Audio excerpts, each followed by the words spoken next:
Welcome to the Low Production, High Value Show with your host, Andrew Jenkins. On the show, we'll be exploring the world of entrepreneurship, social media, and the growing digital landscape. Whether you're a seasoned entrepreneur or just starting out, you know that the world of business is constantly evolving and changing. And in today's digital age, it is more important than ever to understand how social media and technology are affecting the way we do business. That's why on this show, we'll be talking to entrepreneurs and experts who have a wealth of knowledge and experience to share with you. From the latest trends and technologies to the struggles and triumphs of running a business, we'll be covering it all. So if you're looking to level up your entrepreneurial game and become more digitally savvy, then let's get started with the Low Production, High Value Show. Welcome to the latest episode. Today's guest is Chris Taylor from Actionable. Welcome. Thank you so much, Ed. You're looking forward to this. Doing the snap. Yeah. So, I mean, we've known each other for a number of years. Coincidentally, our companies are the same age, which it was interesting to realize, 15 years. There you go. But if you had to describe what Actionable was in 2008 versus what it is now, as a way of introducing what Actionable is, Sure. how would you describe it? Actionable. What was it? It was an accident. Originally, it was, so what it was a Aren't business. most entrepreneurial journeys an accident? I think so. So it fell sideways into this. Yeah, I mean, the business model, such as it was back then, was we were doing business book summaries. Sort of, if you think Blinkist before Blinkist, what I was really focused on, though, was not around trying to summarize 300 pages in 1,000 words, but instead really searching for the completely subjective one great idea that could be applied and how to apply it. So what started off as what was called Goose Educational Media back then, imagine that as a URL, turned into Actionable Books fairly quickly. And it was how do you take good to great and put it into practice? How do you take 7 habits and actually start applying those habits? Right. That was the gist. Was it kind of the so what of the book? Yeah, it was the so what, and as importantly, it was the now what. So it was, it was very subjective. I think still to this day, one of my biggest frustrations with book summaries is that they tend to suck all the life and flavor out of a book and leave you with the husk, which is not why we read, right? There's the joy in getting into the author's head and tonality. And so I really wanted to honor that and to showcase that, as well as provide some practical ideas on how you could apply it. So it was subjective. It was fun. It ran for probably about 5 years all in. And then it evolved. So talk to me about that evolution. What caused the shift, or pardon the overused phrase, pivot, from book summaries with actionable insights to what you're doing now? I always think about that term pivot in terms of like the basketball pivot, right? Where you plant one foot and then you pivot. And I think if you pivot enough times, you've basically just gone in a circle, right? Yeah. So I don't know how many circles I've gone through, Andrew, but how many squeaks of your sneaker? Exactly right. Yeah, you gotta get some shiny white kicks. It was really evolutionary. There was only one hard pivot, which was in 2017, 15. But basically 2008 to 2015 was an evolution. I was writing these summaries. We grew a pretty big audience pretty quick. We had about 40,000 people regularly reading those summaries. I did not know how to monetize. I was focused on an advertising channel and sort of ignoring the fact that an increasing percentage of that reader base was asking for more depth. They were saying, I like the summaries, but I lead a team, or I'm a coach or a consultant, and I want to bring this to a workshop format. Can you flesh this out a bit? And so eventually I listened, and our real sort of first successful commercial component was building out meetings in a box, effectively taking a little bit of Dan Pink and a little bit of Richard Branson and a little bit of this, and mashing it together around particular topics. And so this became a meeting in a box. If you want to talk about leadership, if you want to talk about communication skills, you want to talk about delegation with your team, what have you, you could subscribe. It was a basic paywall. There was an all-you-can-eat behind the paywall. Go grab these workshops in a box. And so that was the first evolution. And then the second stage. Yeah, go ahead. Go. I was just going to say, when you talk about the likes of Dan Pink, so you're kind of acting as a conduit for the IP of others, but yeah, reframing it, repurposing, however you want to describe it. Was there any were the likes of a Dan Payne supportive, or what? Did any issues present themselves related to that? Yeah, you're foreshadowing the next stage. So, well, no, because in parallel to what actually happened. Spoiler alert. Yeah, exactly. I went to jail for 10 years. No, no. What happened was, in parallel to starting to work through these workshops, I had finished most of the books by the authors that I really liked and admired, and I'd gotten in the habit, really cleverly, although it wasn't intentional, of sending a link to the summary to the author after I posted the summary, and there was no ask. It was basically, I mean, I can almost regurgitate. It was, I liked your book. I read your book. I read your book, liked your book, wrote about your book. Here's the link. Thanks for all you're doing, Chris. That was it.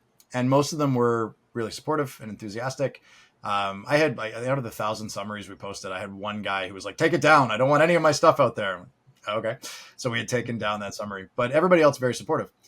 I had started interviewing them because after I finished Seth Godin's last book at the time, I reached out again. I'd sent him 12 summaries or whatever at that point.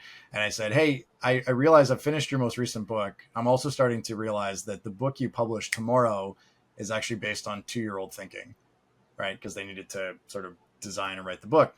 And so I want to jump the queue. I want to know what's in your head now. Would you be open to an interview? And this is in like the nascent days of I don't even think Zoom. It was Skype mostly back then. Zoom was just starting. And I figured it would be that. And instead he writes back 6 minutes later saying, hey, why don't you come down to Hastings on the Hudson and we can do this interview. It's like, okay. I recall the pictures of you with him on his couch, I think. With very long hair. Yeah, I was horrifically dressed. And anyway, yeah, so that started this great relationship with a whole bunch of great authors. I ended up interviewing about 100 of them over the following 2 years. And to a person, they were extremely supportive of the idea of building these workshops in a box. They didn't see it as competitive at all. It was a derivative product. They were excited about that. Publishers, on the other hand, less excited about that. And so it got to a place where we never had any legal issues, but it got to a place where I'm like, I don't love this weird gray area that we're playing in. And so we ended up basically shutting that side down, not exclusively because of that. It also just never quite met the mark that I wanted it to. But a really important lesson came out of that, which I'm happy to elaborate on, but back to you. Well, no, this is about, helping entrepreneurs through their journey. So talk about that crossroad or the change in thinking that you went through. All right. Yeah. So this is the classic entrepreneur lesson that I think all of us have heard and a lot of us don't listen to, which is, find the market, find the pain, then design the product. And I went, yeah. I'm going to design this product that I'm really excited about, and then I'll go figure out who's going to buy it. Which again, I don't recommend that path. It's not the path of least resistance. So with these great, and they were great, these workshops in a box, I would get leaders going, this is awesome. I love these. And when we have the right need for it, I'll buy it. There was never the right need for it because they were other, right? They had their business needs and pains. And then there was this thing off the shelf. And I think it's one of the biggest issues, content creators run into with creating courses and learning modules and stuff, is if it's based on IP first as opposed to pain first, it's never going to quite meet the mark, and it'll be deceptive because people will tell you how much they like it, and they do. It's just never in their top 3 priorities, so they're not going to spend money on it. What people did want to spend money on was what Actionable has really grown into and become, which is, if you think back to the book summaries, my whole focus was on how do you apply the concepts from these books.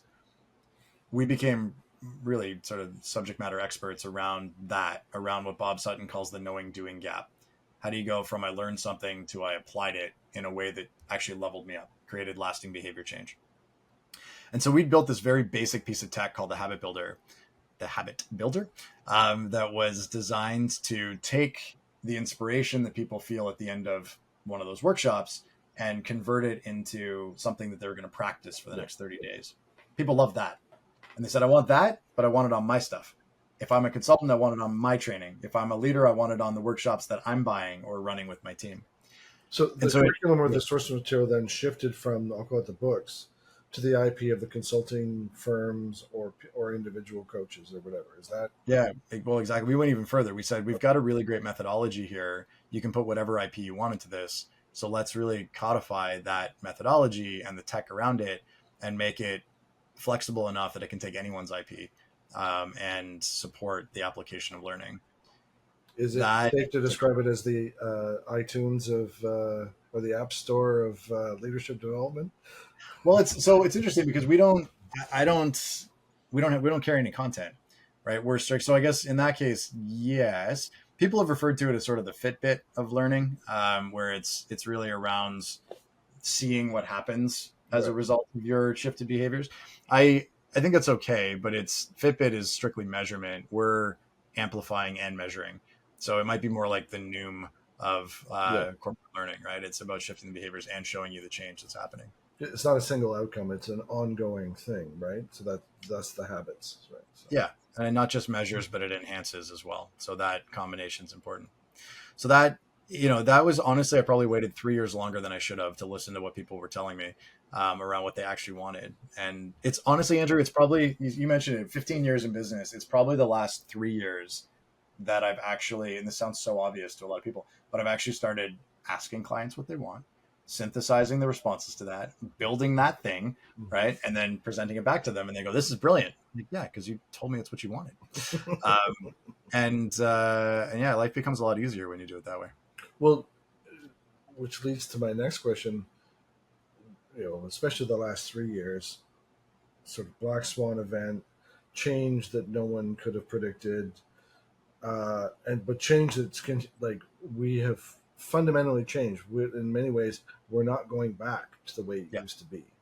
Yeah, for sure. So what kind of impact has that had on, one, getting your clients to articulate what they want when the sand is shifting underneath them, as well as that's the employer perspective, but then there's the employee perspective too.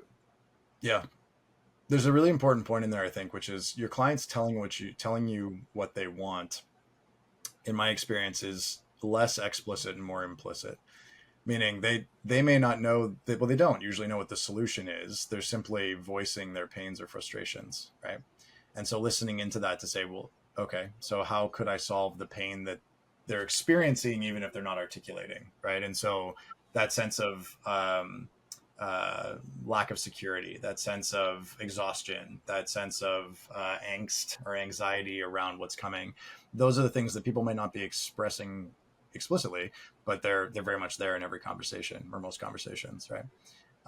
So it's really been about leaning into how does what we do adapt to serve those needs, both from a product standpoint, but as importantly from a story standpoint, right? Like the positioning, the marketing, the explanation of the value proposition can shift, particularly if you've got a fairly amorphous product like we do. It can shift to address those pains without actually changing the product substantially. Well, and is it safe to say that the nature of how you deliver through your platform, I don't want to say it was necessarily intentional, but it has been your fortune. You have some good fortune in being well positioned in a hybrid world, especially in what we've watched happen over the last 3 years, where you have some people in real life in the back of the office, and you have some people working remotely, and regardless, it's going to be Zoom based, no matter whether you like it or not. So, whether you call it a meeting in a box or talking about habit forming and so on, what's that been like? I've told people I've got a bit of survivor guilt because the pandemic really not only saved the business, but allowed us to grow substantially over the last 3 years. I think we were, and again, this is the problem with building something and then trying to find a buyer. The thing that we had built by 2019 was 10 years ahead of where the HR industry in particular was at from a buyer standpoint.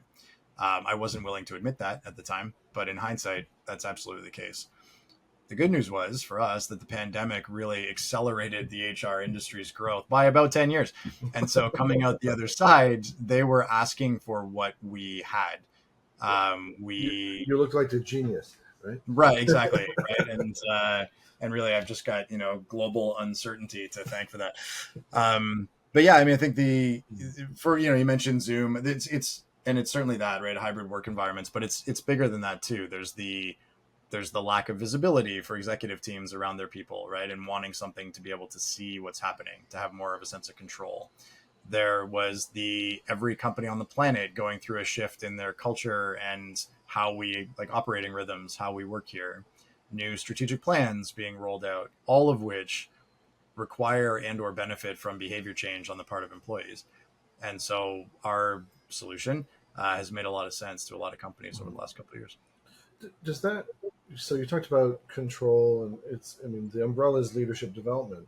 Sure. But part of this, there's a relationship dynamic that's at play here, and that increasingly employees want to feel valued. They want to feel that their values align with their employer. They want to feel heard. They want to feel supported. Are any of those elements, do you help bridge? And if I'm painting you into a corner, I don't mean to, but I'm just curious to know if there's a bridging that happens there. So I think this is a really, really powerful topic, both to address the question directly, but then also the lesson behind it that's been hard won for me. So hopefully it's useful for certain people here. So the express answer is that's exactly what we do. The whole point of Actionable from a participant standpoint is to provide them with a sense of autonomy, to give them a channel to feel heard, understood, and appreciated, to feel a sense of progress and mastery and growth. It's all about the individual, not just attending a training because they're supposed to attend a training, but to say, even if it was the world's worst training, there's something in here of value, find it, right? So that you can be better as a result of this. That is the core of what Actionable is and does.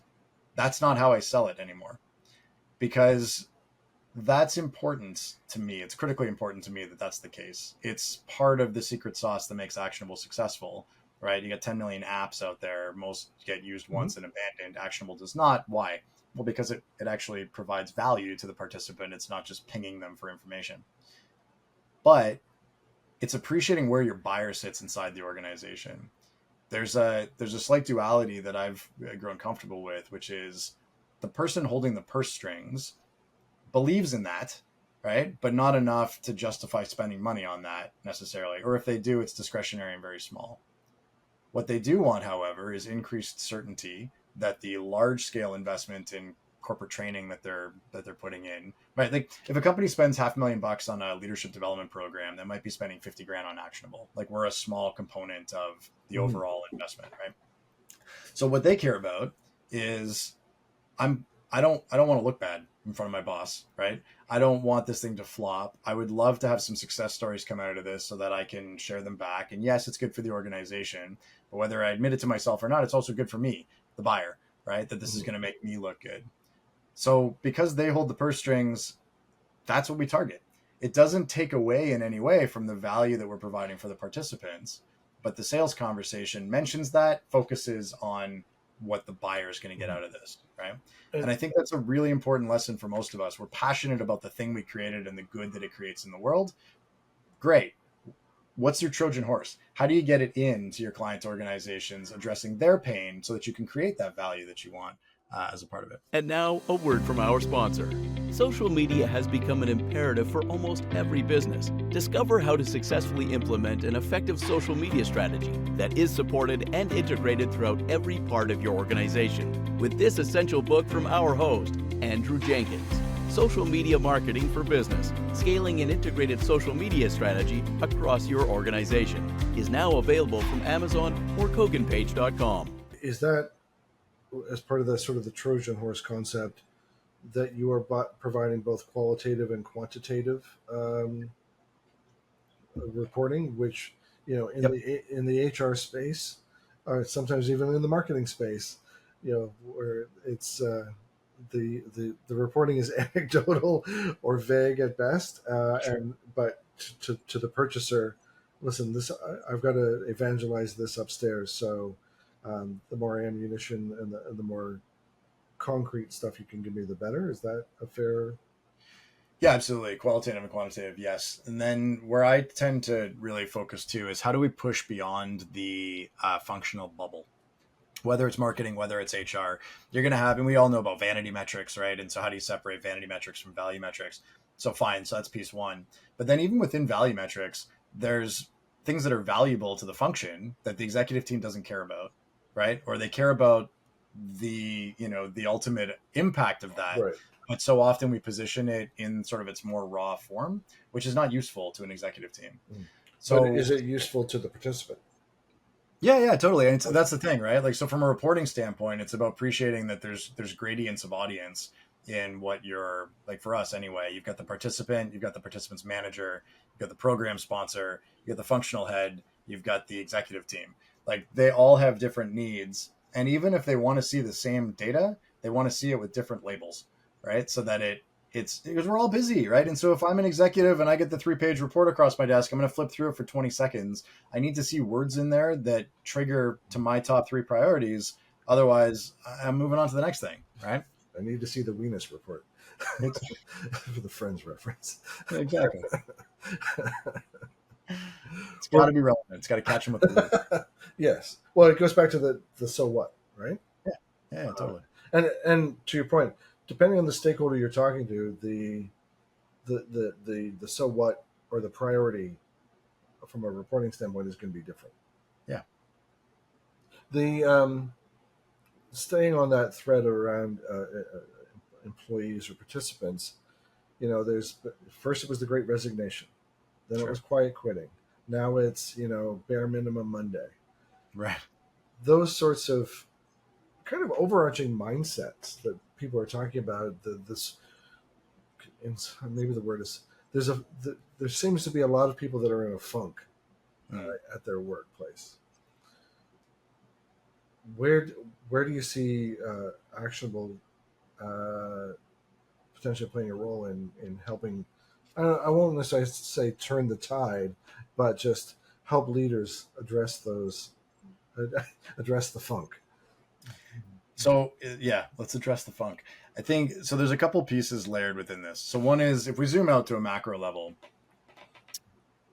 employee engagement numbers suck on a global stage. That's my professional opinion. But they have for as long as we've been measuring employee engagement, right? Like Gallup Q12 results have basically flatlined as long as they've been actually reporting on these things, right? Like there's no change regardless of what's happening globally. So this has always been a problem, right? I think we've gotten better at packaging and marketing it as a problem, right? Like the terms you threw out are great from a media snack sized commentary standpoint. It's a nice soundbite, right? Yeah, exactly. I'm not saying that I'm not trying to downplay them at all. I think it's a very major problem, and it's not a new problem. On top of that, you have general exhaustion over all of the uncertainty and all of the change that's taken place globally over the last 3 years. So that plays a role. It is the current factor that is sort of being linked with the lower levels of employee engagement. But it's that whole idea that shark attacks go up when ice cream sales increase. It's like, well, there's a correlation here, not a causation. They both happen during the summer when people are at the beach. There's something at play here, I think, with this as well, where the fact that people are exhausted and the fact that people are disengaged with work are happening at the same time, but there's not necessarily a causality between those two. That makes sense. Mm-hmm. So people are grabbing onto terms to describe their sense of uncertainty. I think what's very real is that you can work for companies basically anywhere now, right? Like the geographic walls have come down, and they've been coming down for 15 years, but they really came down during the pandemic. So that leaves people to see more opportunity than before, which if they were happy in their work, they wouldn't be looking for new opportunities, right? So just had that discussion with a new client this morning who said the Great Resignation it opened the world to me. I no longer was geographically constrained to a particular spot. Yeah. So, back to your original question around what can leaders do? It's the same stuff that they've always been able to do, which, there's way too many articles on this, but, doing real check-ins with the humans that work with you, not your direct reports, the humans that work with you, right? Same thing, but it's how we think about these people, right? Like just taking the time to have check-ins to understand where they're at. to play a coach-like role rather than, managing to numbers, to find out what inspires people and then seek out projects to include them in that make them feel, part of the team. Mm-hmm. It's the human desire to feel heard, understood, and appreciated. If we just keep those top of mind, it's not more complicated than that. Right. Well, with that in mind, you've got the, I'll call it, tracking of habits and perform, like impact and so on. Yeah. As because of the hybrid or the remote work and so on, and people's election to, I'm going to work, 6 to 2 or 7 to 3, or I'm going to take a 2-hour break in the middle of the day to go to the gym, and I'm going to work some hours tonight. As they've sort of recalibrated their day, are you, as the analytics roll up to you from different organizations, Mm-hmm. do you see that shift in where the work-life balance is blurred? Do you see that in the data from your own platform? Yeah, I think there's a really interesting level of insight that comes out for managers when their team members have attended a communication skills training workshop, and then they've made commitments to practicing certain communication skills. Mm-hmm. To see, so the biggest thing with Actionable from a manager's perspective is that the participants are rating their progress typically a couple times a week. They're also journaling about how or why they applied the ideas. That's the most insightful piece for the manager, is to be able to see in the journals that they've used the communication skills in that client meeting and this pitch, and they used it with their spouse, and they used it with their kids, and right. And so being able to see the ripple effect of the things that take place, in the workplace, the fact that, oh yeah, right, these are 3-dimensional humans that actually have a home life, and I can see that, and it's right in front of me. One helps to continue to humanize for the manager. That these people that I work with actually do stuff outside of work. And it also helps them to see the ripple effects, right? That the things that happen at work impact home and vice versa. And then the third piece with it is it makes it really a lot easier for the manager to be a true useful coach to their team members, because the team member has just entered information in the platform that's going to their manager to say, this is something I'm struggling with, or this is a win I had. And the manager being able to comment on that helps people feel seen and heard, right? Well, it's a good reminder to managers and leaders that, things are infused with humanity. We're not making widgets, Right. per se. Exactly. Let's put you in a bit of the hot seat. Do you eat your own dog food when it comes to Actionable and applying your methodology and technology? We certainly aspire to. I think the thing we struggle with most, Andrew, or I struggle with, is that the data is exceptionally clear that if people are working on trying to shift behaviors in more than one area at a time, it falls down most of the time. You got to choose one thing that you're going to work on for the next 3 to 4 weeks and focus on that. I find that really difficult. The data's there. I know intellectually that that's what I need to do in order to make change happen. And then I, make up reasons why I'm the exception and I can do 2 things at once, and then I fall down. So it really, that's one of the things I struggle with most, is how... Doesn't everybody multitask? Yeah, exactly. Behavior change is hard, people. You got to focus on one thing at a time. But very true. But actually, one of the things I'm curious about, and this could be irrelevant, but mental health, adult stage diagnosis of ADHD, those sorts of things. Does any of that bubble up, or has that come through the firms that are doing delivery? Like, I don't know, it's sort of left field question, but I'm just curious. Yeah, no, I think first of all, it's about time and fabulous that these topics are being more openly discussed in the workplace, right? So that's huge. And the fact that the clients that are utilizing Actionable are focused on helping individuals shift behaviors to create a more supportive culture, typically around some of those things, right? Is really important. I think it's really important to note that Actionable is not a medical tool. It is not a a management system for an existing condition, if someone's trying to use it that way. What it is really great for is for shifting the environment and or recentering around the implications of something, right? So in the case of mental health and burnout and psychological safe environment, some of those pieces that are more culturally driven as opposed to sort of neural wiring driven. It's really powerful for that in keeping the conversation going and going deeper within a team environment. So we've absolutely seen a exponential rise in that focus area. Anything around ADHD, which certainly is being developed as well, it's usually more around the individual, because we're a behavioral nudge technology at the end of the day, right? So what are we encouraging people to check in on a daily basis? It's usually around them shaping their environment. So making sure that they're not having 3-hour meetings, or if they are, they're integrating breaks, something like that. Or around picking the deep dive topic for the day, first thing in the morning, like something that, based on the awareness that I have now as someone with sort of functional ADHD, how do I leverage that into my day to sort of maximize whatever output I'm looking for. Well, to your point, more as a tool, not necessarily a solution. That's right. Yep. Cool. The where do you see, for Actionable and even the extended, I'll call it, network of consultancies and so on, where do you see thought leadership and content marketing to raise awareness for Actionable, but also just the broader themes that are happening in the employment space and leadership space? Where does thought leadership play a role? Well, but using content marketing and basically, your personal brand and the personal brand of some of your consultants and even more broadly, just for Actionable, like how are you getting your thought leadership as Actionable out there so that to attract the buyer?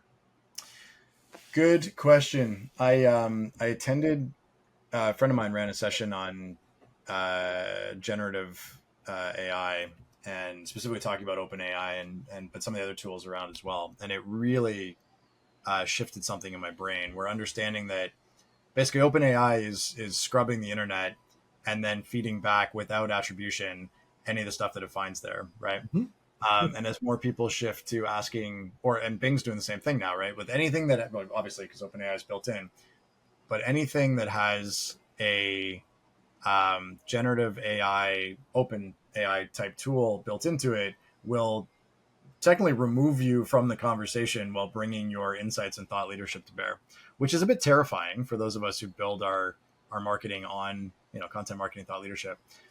That's part of the Writers Guild strike. There you go. I didn't realize that, but that makes sense. The opportunity, I think, is this, right? It's podcast conversations, it's being on stages, it's being in person, dare I say, at conferences and events, right? I think the message tied to the messenger still brings a level of nuance that simply stripped text can't. Now, how long is it before you can listen to your OpenAI responses or watch the avatar of Chris and Andrew talking about this stuff? I think the best we can do is work to stay one step ahead in regards to that. But anything that's a physical artifact, book, something that has your face attached to it, so podcasting, videos, and stage, anything that's synchronous is still stuff that brings, I would say, increasing value to the audience, opportunity to interact with you, Q&A type stuff. Mm-hmm. All of those things is where I'm focused on doubling down. I mean, I wrote prolifically for 12 years. I've barely written anything in the last 3. It's been almost entirely moving to audio and video, partially for that reason, right? That tone matters, and verbal cue or nonverbal cues and all that good stuff. But to build on that, as your output is, the formats of your output have shifted, where's your thinking shifting? What are you paying attention to on the horizon? I'm sure this is a novel consideration, but I think a lot about the role of AI in anything to do with the squishiness of human dynamics and human interaction. How do you when the pendulum was human to human interaction or human to tech interaction, you could find that middle ground. If AI adds a third dimension to the thing where it's no longer about a linear pendulum, but it's, there's something really interesting to me there around where's the fit for professional development, for connecting back to the ROI of learning. All the stuff that we play in is obviously a focus area for me. I also think that I spend a lot of time thinking about the synchronous versus the asynchronous, the virtual versus live, the VR, AR, like how we meet and connect as humans with sort of the AI layer floating around us. But as humans, how do we interact and meet? I think if in the L&D space, if the move to virtual taught us anything, it's that virtual learning sessions are not a lesser version of in-person. They're a different medium. Yeah. It's like trying to compare sculpture to oil painting. Like one's not better than the other. It's just different for what you're trying to express, right? It's still art, but it's different. Yeah. And so it's the same, it's still learning, but it's different. And so the same is true now as we start to layer in more methods, right? More with AR and VR and live conference and synchronous, all that stuff starts to play a role around what is the right tool, the right medium for the message that needs to be communicated. Do you think that the likes of Vision Pro from Apple and the augmented reality versus virtual reality is maybe the more likely bridge to, I won't say a happy medium, but that the bridging of humanity and virtual? I think it's another tool. I think it's a great one, and I think that it opens the door to what's possible that maybe we haven't done before, right? Which is exciting. And I don't believe that there is one method to rule them all from a learning and development standpoint. It's around the right method for the right message at the right time, right? And what's the purpose? I think it puts the onus back on the L&D, the learning and development function, to say, what is the actual purpose? What are we trying to do or get done with this session, this program, this investment, right? And being more clear on that. Well, I think we're going to have to take a wait and see. The Vision Pro isn't out yet, and to your point, learning and development as a space is still evolving. So it's exciting. Yes, definitely exciting. Well, listen, thank you so much for your time today. Really appreciate it, and really enjoyed everything you shared. Thanks so much, Andrew. Appreciate the time. Thank you for joining us on this episode of the Low Production High Value Show. Be sure to give us a rating and subscribe to make sure you never miss an episode. Don't forget to check out Volterra at volterradigital.com to learn more about how they can support your social media marketing.